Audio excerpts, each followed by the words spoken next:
So, thank you all for joining our webinar today. Today is the fourth in a series of webinars we are doing regarding the new DoD security standard, CMMC, and we have done various aspects of this over the last couple of months. And all of these webinars are currently in YouTube. So, if you are interested in not only this topic but other topics related to this presentation, please go to our YouTube channel, and that will be placed in the link.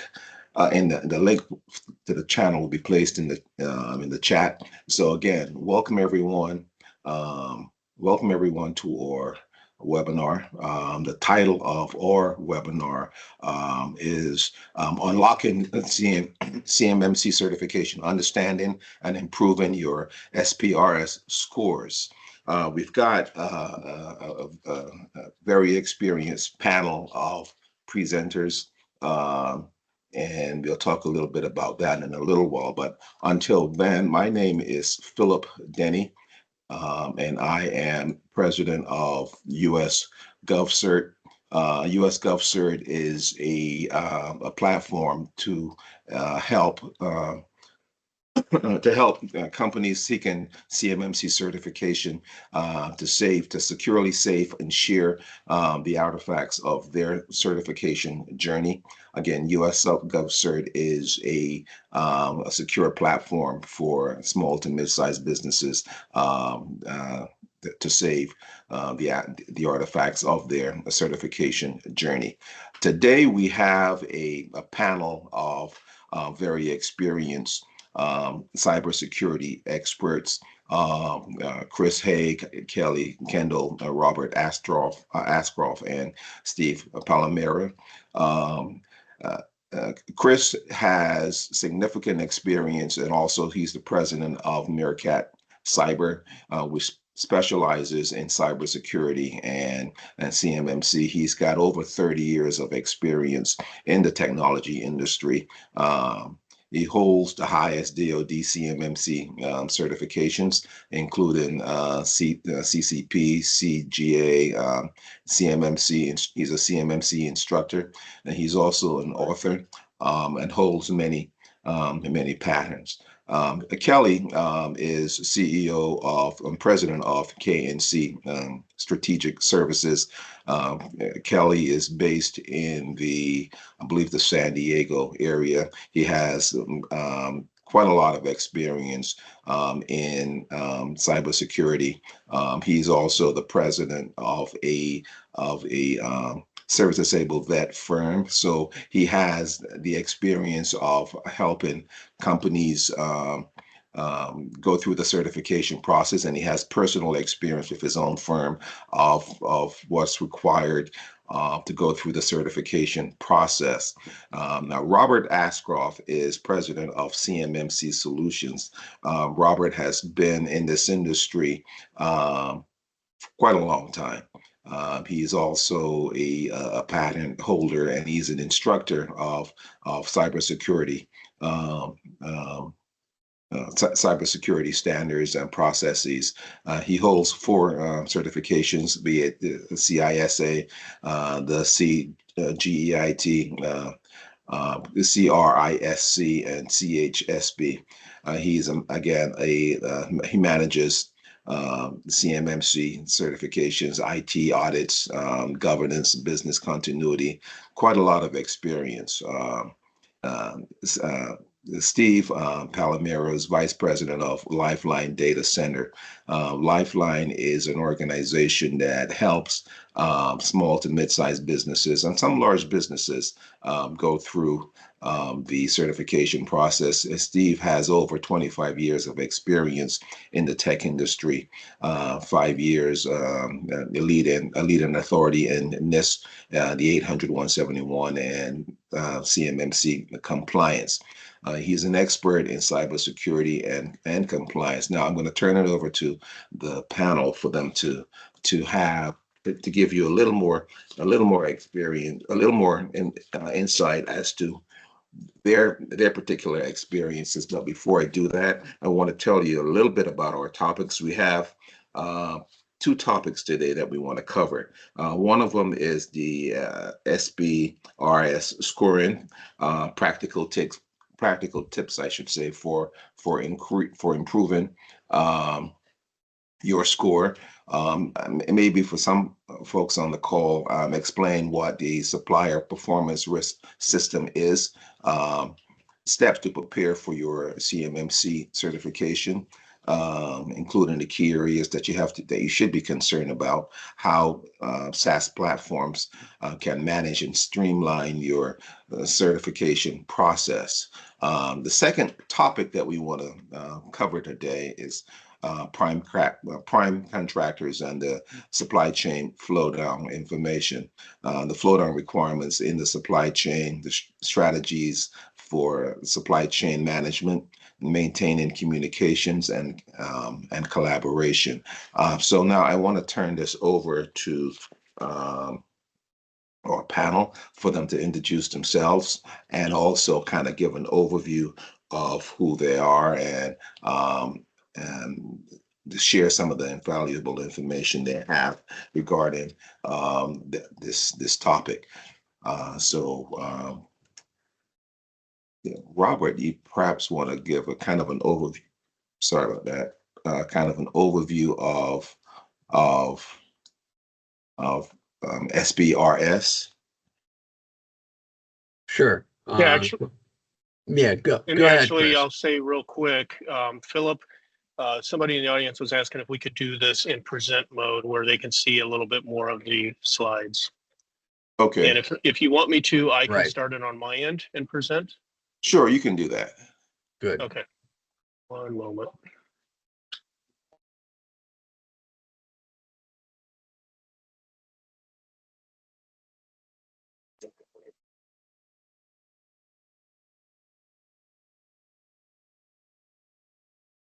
There we go.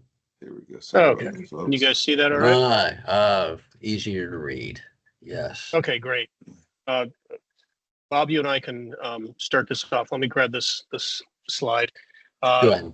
The SPRS overview, we just want to bring everybody up to date. What is this about? This was created by DoD issuance number 5000.79. This is published back in October of 2019, and the goal here is to have an authoritative source to understand really what the suppliers and anybody working under the DoD acquisition community can turn to say, hey, are these suppliers trustworthy? We want to be able to monitor their trustworthiness, their ability to follow through on their contracts. And at the time, and we can go into a lot of detail, but we also did in some of the previous webinars, at the time they were experiencing some lapses in this is what we expect, this is what you guys said you were going to do, and it wasn't happening. So this is the way for them to start to have almost a report card, except for the one part that it's self-attested. DFARS 2019 came along and it said, okay, let's require SPRS, and that's going to be part of DFARS, meaning Defense Federal Acquisition Regulation Supplement. It's part of doing business with the DoD. If we're going to buy anything from you, we want to see that you're using a SPRS score. And then more recently, as recently as just a few months ago, I was in a panel where Katie Arrington said, literally, and she's the one who wrote the CMMC before she left Pentagon and the DoD to work in the private sector. She said, I wouldn't trust anybody who didn't have at least a SPRS score of 70. That's the impetus. That's the reason behind people's focus on the CMMC, on SPRS score, which is leading to CMMC. The reason SPRS exists is let everybody in the DoD know where you are in the process. CMMC says you need to be at 100%. So where we are with the SPRS score is we're consistently hoping and helping clients to improve that. And eventually we want to land at the perfect score required by CMMC. And we expect that to be brought in by Congress, kind of ratified by Congress by the end of this year. Hey, Chris, I was going to just mention, Yep. I don't know about everybody else's experience, but it is very rare to find a company that we start to work with that's 70 or above. Yep, very uncommon. But just so you know, from the DoD's perspective and people who are on the very inner circle, that's what they're looking for. They don't trust if you're not there. So beware. And this is why this panel actually, I think, is a very timely panel, is to talk about what can we do to get there. Because certainly you need to be on your way to CMMC. And if you're not already in the positive numbers, and hopefully even 70 or above, you've got some work to do. Okay. Why SPRS? So there's originally a procurement risk analysis tool, had 3 different factors: price, item, supplier risk. But in 2020, they said, you know what, we are going to add into this 171. 171 was created, and this is NIST SP 800 171 was created so that the DoD can look at what are the cybersecurity requirements for DoD contractors. This is a subset of what is required of all agencies and federal employees. This is just tailored for the DIB community. And in 2020, they said, let's make that into a score that is part of the SPRS scoring system. Who has access to this? It's DoD personnel. It's not something you can go up and search right now. Aside from DoD personnel, it is the government contractors themselves who can view their own company contract information. But this is really for the DoD to say, and primes through the DoD to say, can I trust what this subcontractor is doing with their internal data, with our data in many cases, that we're handing to them? And the SPRS score was intended to give them some kind of a risk assessment. There is now, and it used to be done by email, but there is now a page which is through DISA. You'll see the link here in this slide where you can upload the scores, and that goes directly into this procurement integrated enterprise environment where it's stored for those who have the need to view those scores. How is this relevant to CMMC? So I forecasted that a little bit. DFAR 7021, which came after 7019, says, hey, the same NIST 171 standard is going to apply to CMMC. So the same thing you've been doing for SPRS, you're going to have to hold a current CMMC certificate. It cannot be older than 3 years at the CMMC level required by the contract. And that will be stated in the contract, but in general, FCI, Federal Contract Information, is level 1. In general, CUI is level 2 or higher. You have to have a level 1 or level 2, therefore, certificate, and self-attested is allowed at level 1, but at level 2, it's a third party that comes in, and you must maintain that for the entire duration of the contract. What does it cost you? What does it mean to get a certificate? It's a perfect score on both level 1 and level 2. So we're moving through a transitory phase with SPRS scores, with the hope and the DoD's plan that you learn, all the contractors learn enough about here's how 171 works, here's how the scoring system works. CMMC will require that perfect score, and that is coming soon. Practical tips. This is where, Bob, I think you've got a few things to say on this. Actually, that's me. No, that's So, Oh, yeah. I'm sorry. Thank you. That's okay. So thanks, Chris. That was good. Again, I'm Steve Palamara, and I am VP at Lifeline Data Centers. I am over the CMMC Fast Track program, which is a very similar to GCC High, but much more extensive. So we've got 100% solution in an enclave or complete company scenario to get companies to compliance in a very rapid, at a very rapid pace through, primarily through the fact that they're getting inheritance from the data center. We've got a couple 100,000 square feet data centers, one at both in Indiana. So that makes us one of the largest secure private data centers in the country. And as far as going back to my experience, I worked with an MSP back 6-7 years ago, and we provided gap remediation services for NIST 800-171. This was even pre-CMMC. And that first piece where compliance gets expensive, in our gaps, we would do, back then you had to do an SSP, an IRP, a POAM, and register on DibNet, and you were compliant. And then you start working through the POAM. So we would, our cybersecurity experts would be asked, how long is it going to take and how much is it going to cost? It depends, and it depends, but it's going to be a very long time, years, not months, and it's going to be very expensive to get to compliance. So working through the, you had to get secure email, you had to get on, you had to harden your systems. There was a tremendous amount of work to do. So one of the pieces that we implemented early on was a SaaS product, and addressing how SaaS products play a role. There are several very good GRC tools that help you navigate through the process and store your evidence and track your controls and your and the objectives. So there's some really good tools out there. And as far as how you can fast track, we're going to talk a little bit more about SPRS scores and how you can improve that. But one of the model that we prefer, that we recommend, is the inheritance model that can significantly boost your SPRS score in a couple months. So once you get all of your CUI into a secure data center, into a VDI solution, it's a very effective way to get your compliance fast tracked.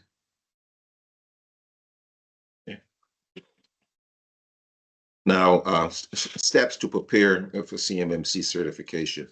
Bob, I know you've got lots of experience here, and so does the rest of the team. But there are some questions that companies should take into consideration.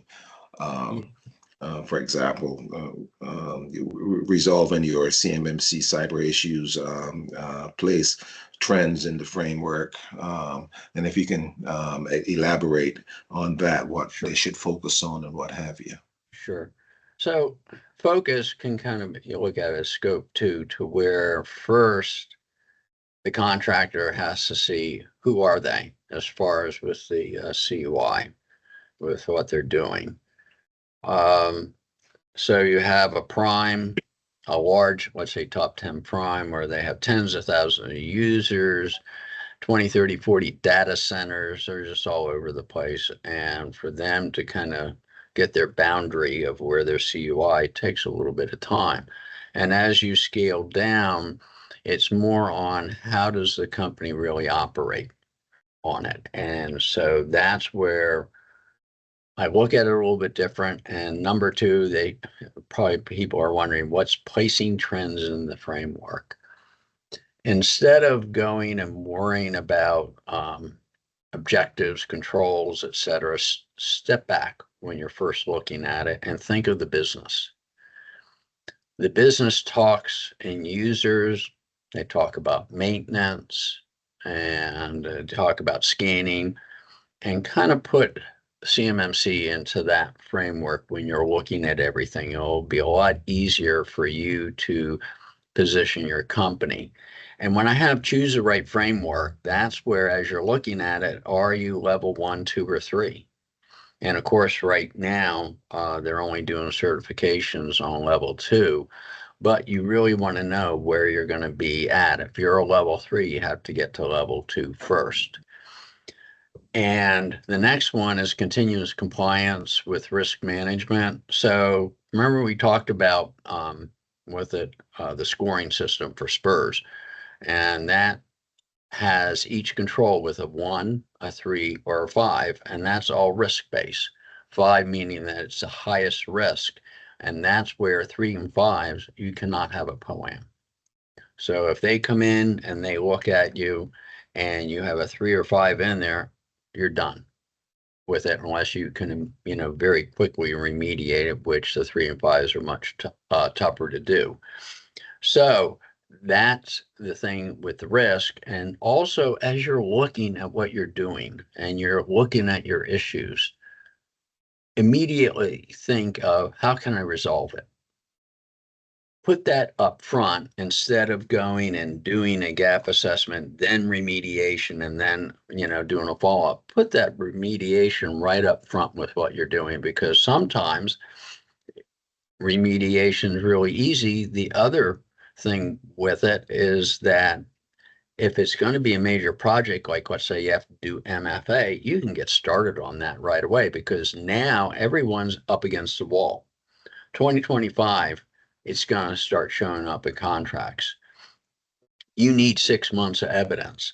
So if you go and elongate your whole process of getting ready, you're going to end up getting in trouble. The next one, move to a culture of CMMC compliance. And that's where it's up to the president and the board. And they must go and create that culture that CMMC compliance is required, because no matter what happens with a company, if the board, C-level people aren't behind it, it's going to be really, really tough to get the compliance going. And then bundling for CMMC compliance.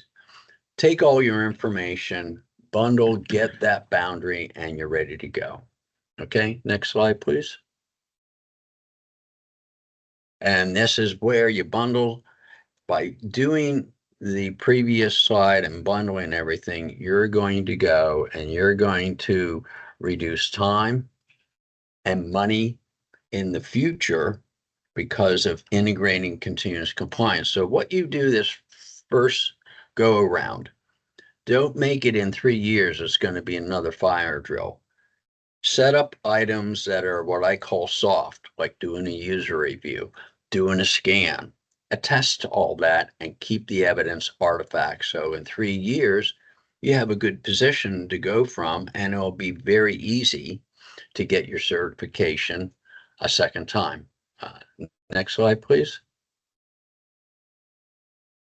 So the actions you have to do, build your CMMC blueprint. That's what we've been talking about, where's your COI, the boundaries, your vendors, your applications, etc. Have that all mapped up, and then are you level 1, 2, or 3? That will allow you to create your CMMC success. Look at it from a business viewpoint. Make sure your policies are business centric, because that's how the business can embrace CMMC, by having normal information security policies on there that everyone understands with it. And then the last one is training. Training is your avenue to success. And this is where everyone knows 322 role-based training. Role-based training is not having your Oracle admin go and get an Oracle training on the newest Oracle. That's a very small part. What's really important on 322 is that Oracle admin knows where the CUI is coming from, that's for the application, where it's going to, and where is it in the database, so that when they go and set up people in there, they make sure the appropriate people are in at appropriate locations and do not have access to CUI if they are not supposed to. Wrapped up. Fantastic. Integration, Bob, that was excellent. Lots of good information. Now, the integration of your SaaS platforms to GRC tools. What are the tools? What are some of the tools that are out there? There are quite a few of them. And the value of a SaaS platform. I know, Kelly, you've got some experience here. You've got anything that you can add to this conversation, or to this part of the conversation?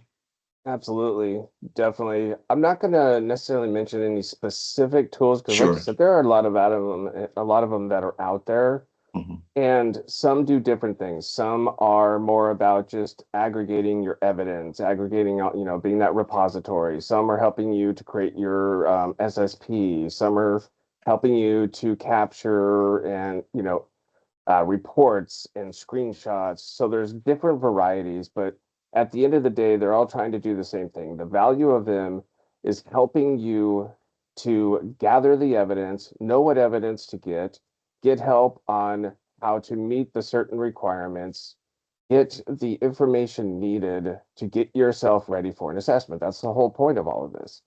So these GRC tools can be extremely helpful to you in getting ready, but also from the perspective, we're an authorized C3PO. So coming from the perspective of an assessor, I've been on the other side of it, assessing a company in a joint surveillance voluntary assessment that was using a GRC tool.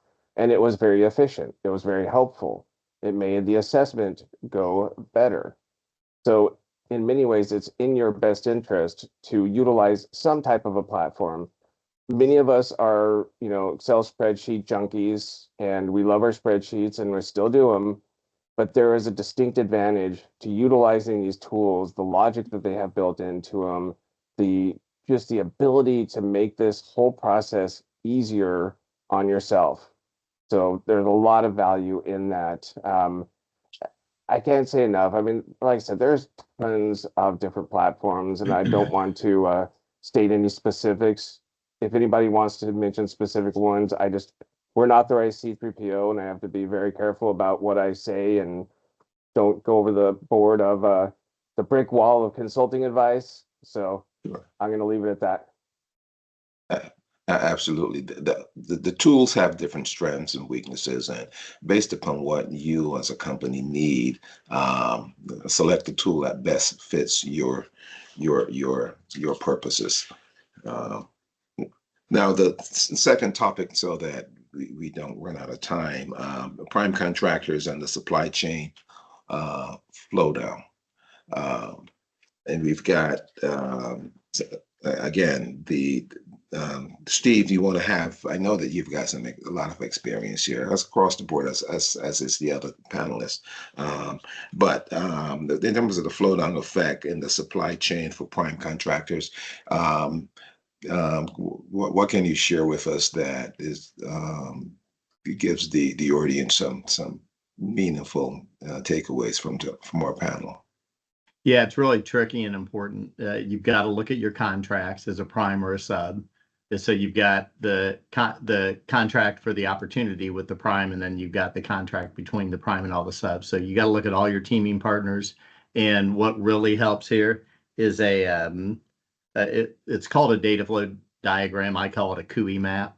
You need to know where your QE is going, and you need to know what you're receiving, where it's going from there. And it's not a fixed thing, because you could get QE in a contract, and then you could have something where you hand it off and you're creating QE, right? So there's lots of different factors. So you have to know, and Kelly and Chris can attest to this. The QE flow diagram is critical for their assessment, right? So when you're going through an assessor, I mean, Kelly, do you want to speak a little bit about that and how you Sure. you track the QE, the data flow diagram?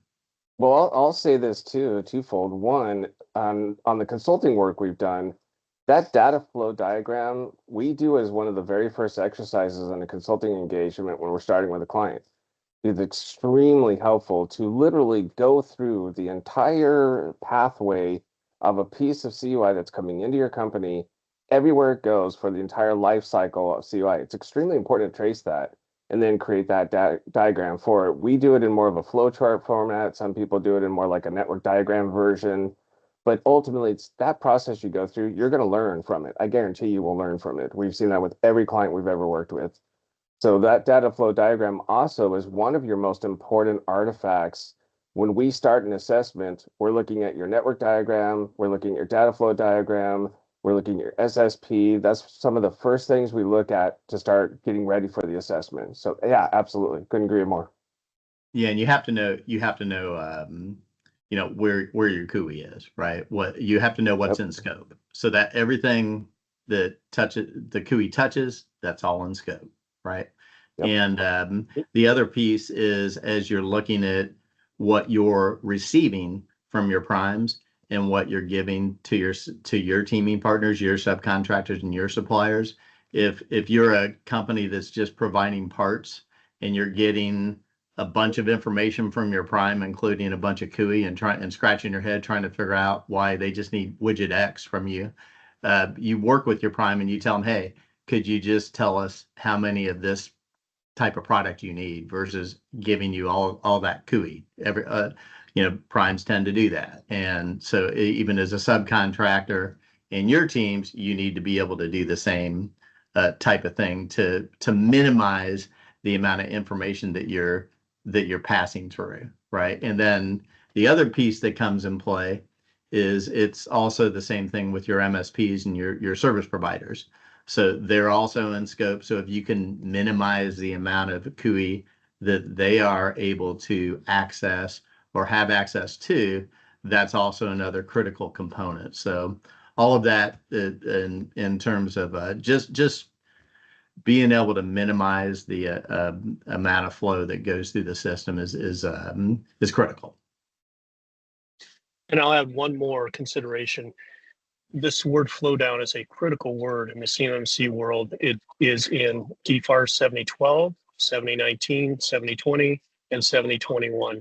And what it means is if you are a direct prime contractor with the DoD, you are, of course, going to have all of those DFARS clauses built into your contract. But what flow down means, and it appears in every one of those, is, hey, prime, you need to put this in your subcontract contracts as well. So anybody who's working for you to help make this widget that goes into the bigger picture that you're making, they have to be bound to the same contract if they're handling CUI, and the same contract if they're handling FCI, if the contract requires that.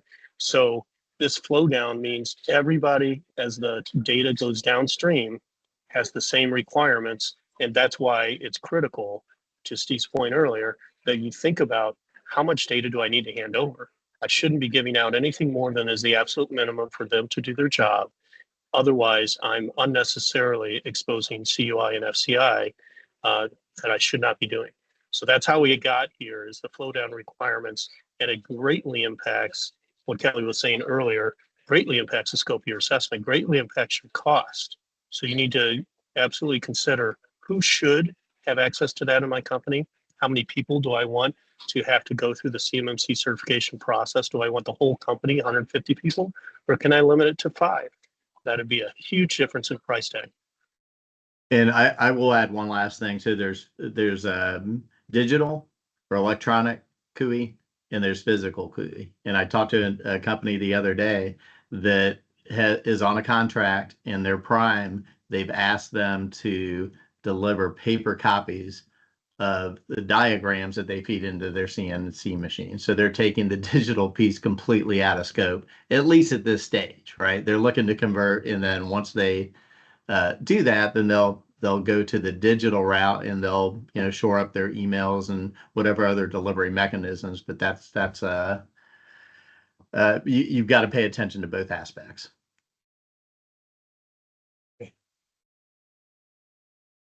The other thing with the prime contractors on that last one is that look at your agreements.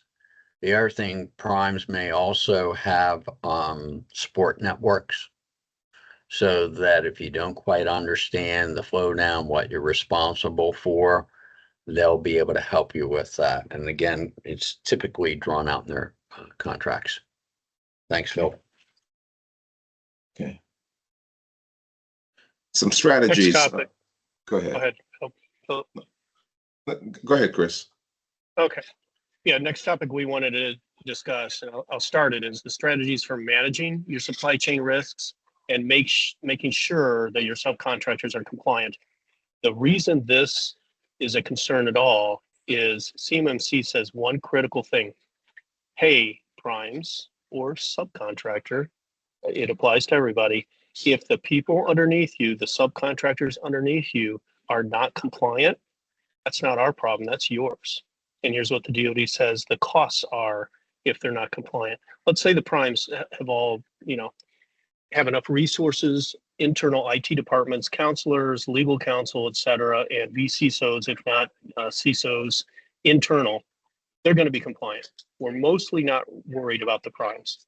It's the subcontractors that we're worried about, and the primes we're worried about. And the DoD said, yeah, primes, you need to worry, because if they're not compliant and you come in and ask for a contract with us and attest that they are, because you have to attest they are, and you find out they're not, you're at risk for the following: losing your contract, losing possibly your contract, your ability to do business with the DoD forever, depending on how egregious it is. You could be liable for the cost of the contract, or up to 3 times the cost of the contract. And then many other repercussions. If it gets really, really bad, we're going to turn you over to the Department of Justice.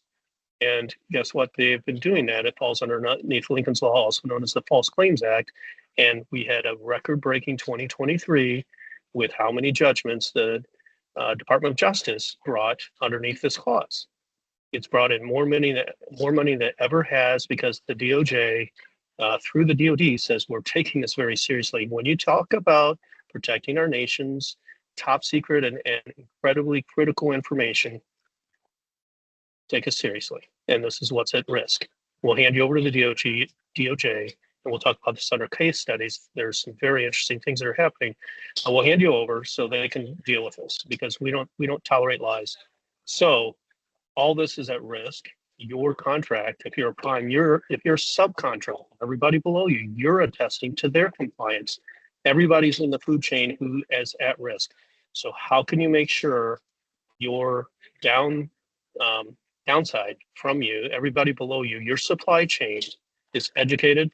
Well, number one, and I saw this, I went to CanSec in Canada, and it was really cool to see, even though they don't have CMMC yet, they're actually talking about it, educating people, and they're having industry days. And I think this is a beautiful thing. So some of the primes are saying, everybody who's a subcontractor, we're going to sponsor a big discussion with you. Some of them are in person. And we're going to have a day or two or three, big powwow. We're going to give you all this critical information, and it's a good time to get in front of the prime, or if it's a big subcontractor, in front of that sub, to say, here's what I do. And there are several of them. I thought, I'll be there. This is going to be really great.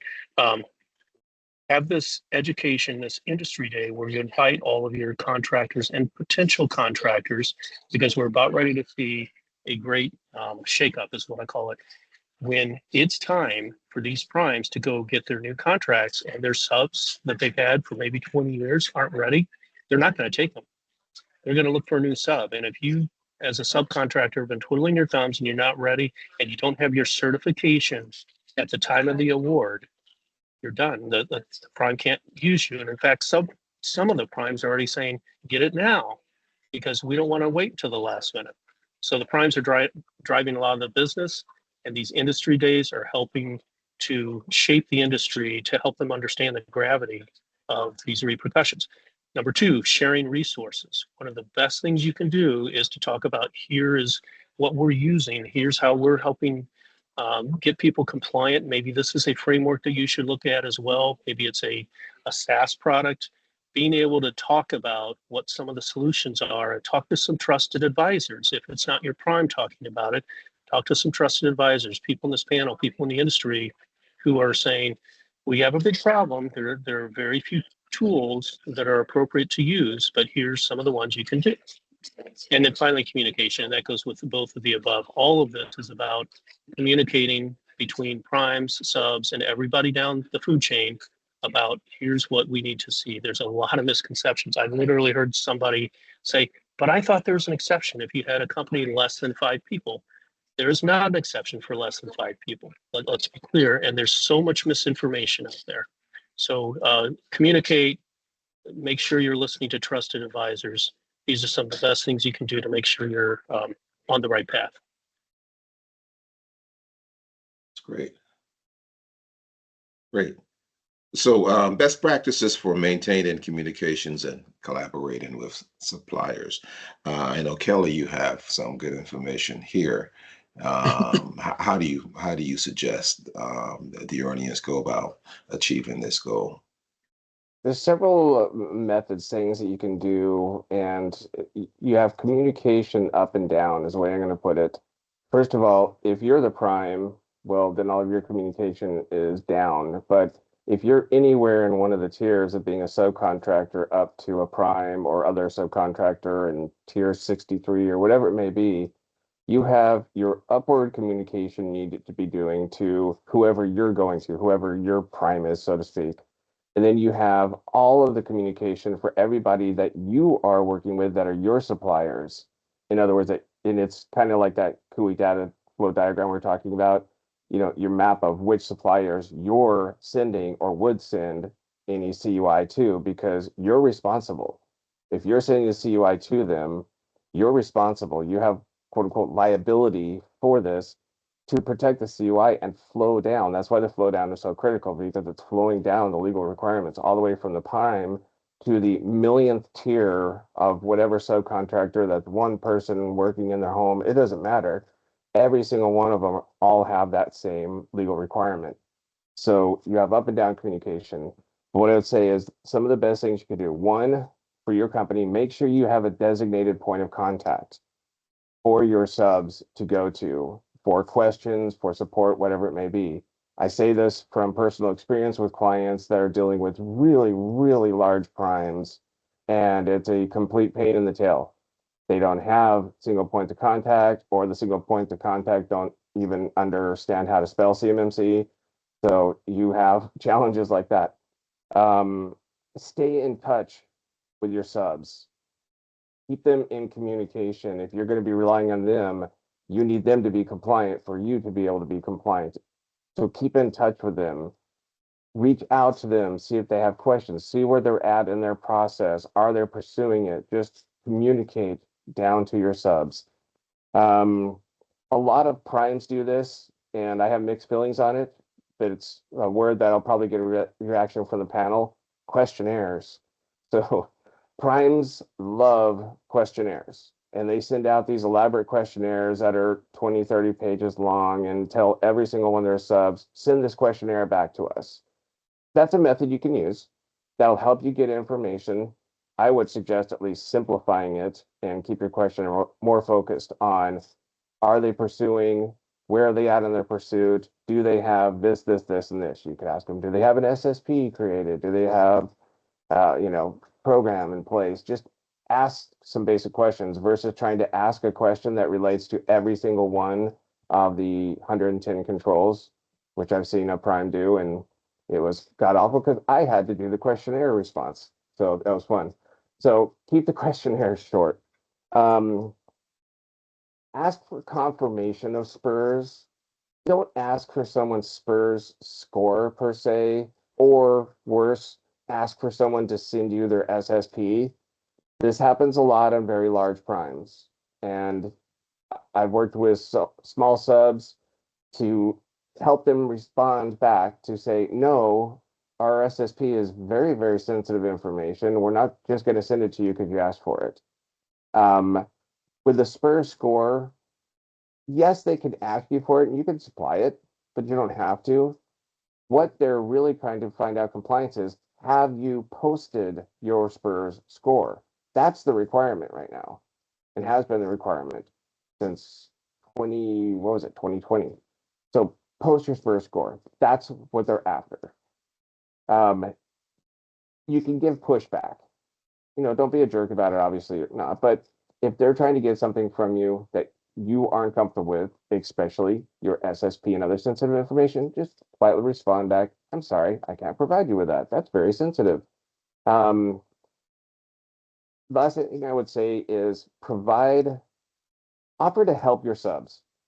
There are subs out there, and I'm working with a company that has 2 people, and they have subs that they're relying on their 1-man, 2-man shops, and it's a group. All of them are going to have to get certified. Help them. Find ways to help them meet the requirements. And that flow down and then the inheritance that we've been talking about is going to help your subs. All right, I'll stop there. Yeah, and I think that's some excellent. One thing I'll add to what Kelly said too is, and this is interestingly, it came up as recently as yesterday. I was working with somebody who said, but wait, my prime is being insistent that they see my SSP. Same thing Kelly's talking about.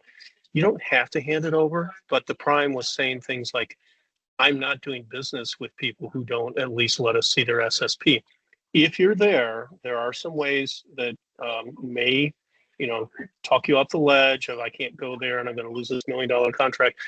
NDAs, non-disclosure agreements, that would be one. If you're super concerned about what a prime might be seeing, then an NDA, man, that's going to bind them more than it's going to bind the subs in most cases, because the primes are like, geez, they got a legal department. They're going to make sure that this goes through several sets of eyes before they enter that. And somebody's going to say, is it necessary for us to do all this just to see an SSP? well, then they'll have that real talk. What was the motivation there? But if it's really necessary for them to understand how their data that they're sending to you is being protected, I've heard that position. It's critical to us. This matters because our contract is at stake, and we've been lied to before. Maybe that's the experience. Because guess what? 5 Inspector General reports in a row for the DoD said nobody's following these self-attestations. They're not doing what they said they're doing. So it's possible these primes are wary of people aren't getting it right. So let's look at these SSPs. Whatever the reason, if you have to go down that path, I would encourage at least thinking about an NDA. That's my addition. Very good. That's good advice. And I think the primes that have gone down this route, it is incumbent upon them to help their subs because it isn't as easy as you might think to just, drop that sub and go to another sub because all small businesses are in the same predicament trying to get certified. So if you've done it, then it's really in your best interest to help yourselves go through the process. Yeah. And again, look and see if the prime has a support department, right, or a group or whatever. Because I know the top prime that I work with, I've been in touch with them recently, and they definitely have one because they see the issue. So if they have it, I'm sure the other tops have it as well. They're all concerned. Absolutely. So in terms of case studies, Bob, you've over your career and your recent career, especially as it relates to CMMC and cybersecurity, you got any examples that you can share with the audience about case studies for certification and the issues that companies are facing and what have you? Yeah, so I think one misunderstanding is that people think to get a 110, they have to be perfect. And that is not realistic for some companies because there are business reasons and working with the top prime. Oh my gosh, mitigations. They're in manufacturing and they literally have hundreds of applications that help them in their production. And there were many applications. One, we denoted as end of life. Well, to go and replace the application that controls a CNC machine, that's could take years to go and replace it on it. So what you have to do is make sure that you have all the mitigations laid out. And along with the mitigations, we always increase monitoring. That way, the oversight, monitoring, notifications, and everything that occur with those offending applications is then controlled on it. Then, as far as other case studies, I think ran into couple of them this week, to where people have a score listed as 110. And then when you actually review that score, and I heard this down at Summit 7 had a year and a half ago down in Huntsville. And they had someone from the DIB come up and say that they found that people with saying they have 110, the average score they really saw when they looked at them was 0. And which is so true, because part of the problem we're running into is that that self-assessment, they just don't understand about CMMC. And the other thing that I've kind of seen is that some of the people trying to help these companies with it don't truly understand the audit assessment features of what really needs to be looked at and done. I just looked at one to where they present, oh, here's our evidence. I threw it all out. None of it was compliant at all. And so they worked to get all this evidence together, and they had to go and redo the whole evidence pack. What's the main thing that you need to have with your evidence? Date and time stamp. If you show me a picture of controls from the domain controller, password policy, you get a nice little square. It shows, 8 characters, history 15, and that's no good. I have no idea when you took it. I have no idea who did it for you and where did it come from. You don't know. and that you might as well flush it down the toilet. So you need someone. The best is someone with some audit experience who's gone through the fire, who can write the story for you and take you through that documentation portion to where they know that all those artifacts are going to have all the proper notation, and what's on there is full and descriptive to support the control that it's there for on it. So I'm sure Chris Kelly can go over and provide some case studies too. Well, actually, And Steve. Bob, just real quick, I wanted to chime in because I know the case study you're talking about, a couple of those. And one of the things that we do with Fast Track is we'll do free SPRS score evaluation. So Bob is one of our VCISOs, as is Chris. And so we'll take a company through that process to come up with their actual score. And then what we do is from a Fast Track perspective, we look at the impact of, so in a case where you maybe have a -50, we bake in the CMMC Fast Track inheritance, which is 90%. You're getting 60% directly from Lifeline and 30% is shared responsibility. So you take that -50 score and it gets up towards 70 or 80. So that's again, we talked about quickly getting there. Well, that's one way to quickly turn around a tough situation. And you're on mute, Bob. I've got another case study that's parallel. We had somebody approach us recently in Meerkat, and they said, hey, we got this letter from DIBCAC, and it says they want to come and check out our facility and do an in-person visit, and we need to provide all this documentation before they get there. And I said, knowing I pretty damn sure what the answer was going to be, what's your SPRS score? What'd you turn in? 110. I've heard this over and over and over. This was a personal experience where somebody was referred to us with, can you help me? Because I said, I have a perfect SPRS score. So what is critical is if you think this contract's valuable, and this was a top secret supplier to the DoD. He actually thought he was a pretty important guy, and it's important that he scores a 110. It's important that you're honest, because guess what? If you do score 110, and this is one of your first times you've ever turned in a SPRS score and it's perfect, DoD, translation DIBCAC in particular, is going to knock on your door and say, can you show us how that is? And you have an obligation. It's in your contract. It's in 7012. You have an obligation to open your doors and say, come on in.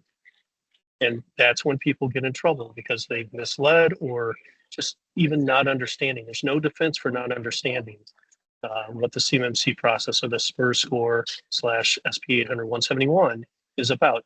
You can't say, gosh, my IT director, who happens to be just my son, he works here, he didn't know. This case, which we have not yet fully engaged with them, we just been on updates, and we landed on a phone call with DIBCAC and learned more and more things. DIBCAC said, you guys turned in your SSP and it's not based on 171. We're having a hard time with even deciding if we can deal with that. Can you hire somebody? Literally, this is what their advice was to the contractor: hire somebody to help you through this process, because it's not going to cut it to pull an SSP off the internet, present it, and then say, I've got a perfect score. That's going to merit, somebody will be there to check on it. So the word to everybody in this, be careful. Think about what you're turning in, and the most important thing I would say is get good guidance and be honest. Great information. Kelly, I'm sure he has a story. Yeah, sure. I have so many stories, it's not even funny. No. I'm trying to think of the ones I've experienced, and you guys have shared some great ones, and knowing that the time we're looking at and the fact that I can ramble on when I start talking, I'm going to digress and not share any of the horror stories. We'll save them for maybe the next webinar. Fantastic. So we are at the Q&A period. In the Q&A, Bernard asked question. Can you recommend steps to take if an IT company wants to get certified as CMMC level 1 and level 2? Oh, okay. Question was posed by Bernard. So I think go ahead. So an IT company wants to be certified at level 1 and 2, and the reason an IT company might want to do that, I'm assuming, is because you want to be a external service provider, is what the DoD calls it, to companies that are in the DIB. And it's a great endeavor. In fact, there's a great need right now. So please come in. And let me tell you what the most recent rule, the proposed rule, which we expect again to be final through Congress by the end of this year. The proposed rule says if you're an external service provider to anybody in the DIB, you need to be certified as well to the same level that they are. So if you have a contractor that you're doing work for, maybe you're an MSP or you're an IT department, it could even include people way beyond that. It could be an accounting firm, whatever it is, providing some kind of a service where they may touch that sensitive data, federal contract information or CUI. They need to be certified just like the actual DIB contractor. Surprise to everybody, this was something that most did not see coming, but it was baked into the 2.1 proposed rule. And therefore, yes, you need to go get certified. I think you should, because you will have lots of opportunities, because most are not going to. So there will be many, many opportunities if you're in that external service provider category to increase your client base simply by holding up your flag and saying, hey, we got certified. Now, you can't do it right now. There's the catch. The DoD only allows, through this joint surveillance program, which is in place now, for people who are in existing contracts, unless you're put by chance in an existing contract with the DoD. Most external service providers are not. You can't do it. But contact one of the certified C3PAO assessment organizations and get in line. Because as soon as the rule is final, there's going to be a massive urge for all these external service providers to go get certified. Because guess what the rule also says?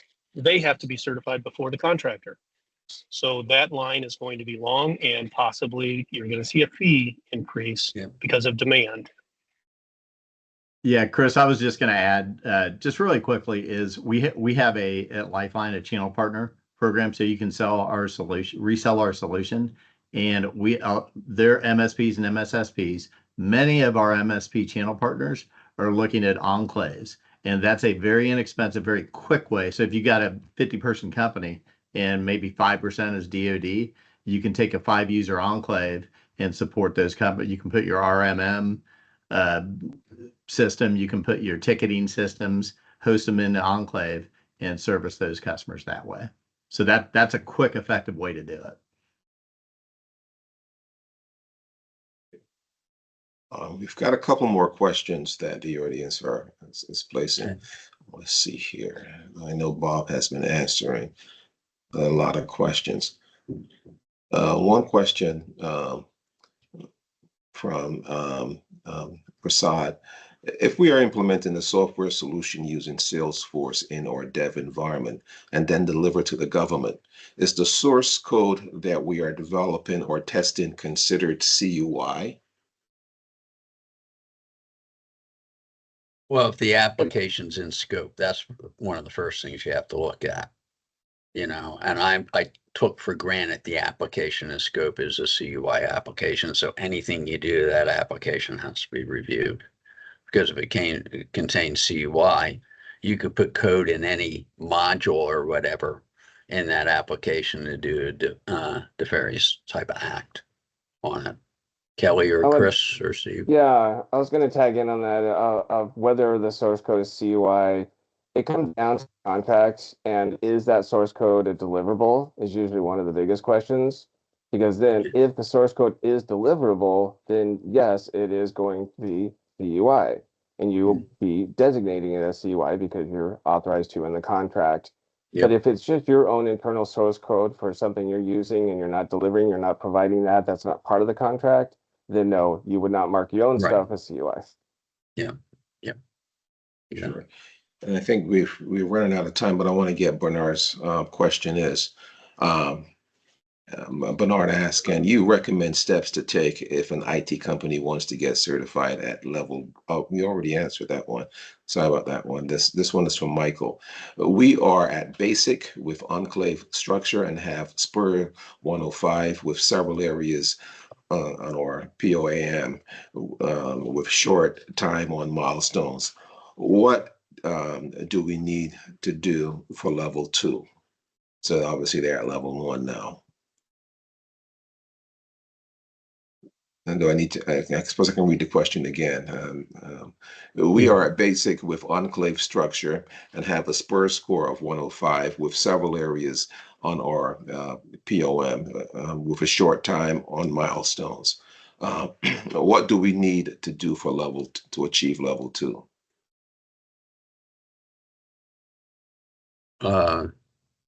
Maybe Michael, you can put your email in and we can reach out to you and have a more detailed conversation about your question. You need to get assessed, you know, Yeah, with it. So, you know, again, 105 is what you think you have and everything. And it's kind of interesting to really go through and shake the tree to see if there are any holes. Because the last thing you want to do is have to pay the C3PAO to come in and tell you aren't ready. To be clear, the assessment Bob's talking about is a gap assessment. Yes. To make sure that you're ready. If you do pay for a C3PAO certified assessment and you're not ready, you may have to go to the back of the line and lose that fee. Yes. So pay for somebody who's an expert to come in and help you with a gap assessment before you get there, because you will miss your opportunity. You'll blow 35,000 plus on a certified assessment if you really aren't ready at all. Okay. Yes. So now we are at the end of our webinar. Thank you guys for joining the webinar, and we are. I think we are. This the slide deck will be mailed to everyone, emailed to everyone, and the contact information for all of our panelists is a part of that slide deck. And at the same time, we have this is the 4th in the series of webinars we are doing on this topic. So feel free to go to our YouTube channel to review either this webinar again or the previous ones that we have done. And thank you for joining. We look forward to having a conversation with you about the CMMC process. So any final words from any of the panelists? Double check. When in doubt, call it CUI. The worst thing you can do is have the C3PO tell you it's CUI and you figured out it wasn't. It's a lot easier to do it up front. Yeah, I would just say there's all our contact information. Reach out to any one of us. We're glad to have a conversation. Yeah, Definitely. Thank you for your time Thanks today. for joining us. Go ahead. Okay. Thank you, everyone.